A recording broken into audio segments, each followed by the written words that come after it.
चाषी अभिनव प्रतिवाद नवरंगपुर में ढेमसा नाची अभिनव प्रतिवाद करिसेंती चाषी शीत काकर राति में उजागर रहिबा सहित ढेमसा नाची प्रतिवाद करिसेंती निज उत्पादित मका फसलर उचित प्राप्य पाइबा पई राजरास्तार चाषी मका मंडी खोलिबा सहित शीघ्र मंडी धान उठाइबा पई नवरंगपुर 3 ब्लॉक रे चक अख जाम करिसेंती चाषी कांग्रेस नेता मुन्ना त्रिपाठी आंदोलनकारी चाषी सहित मिसी ढेमसा नाचिथिले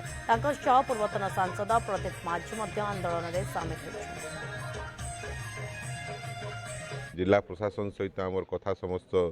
विफल होती रायघर उमरकोट और झरी गाँव में आंदोलन को आहरी तीव्रतर करने निष्पत्ति निगला ना प्रचंड शीत होमर सब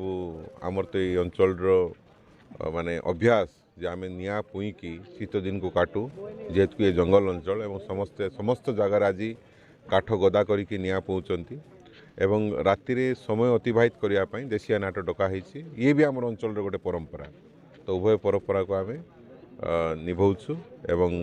किपरि भाव में चाषी भाई स्वार्थ रक्षा पार से किपरि भाव में न्याय मिल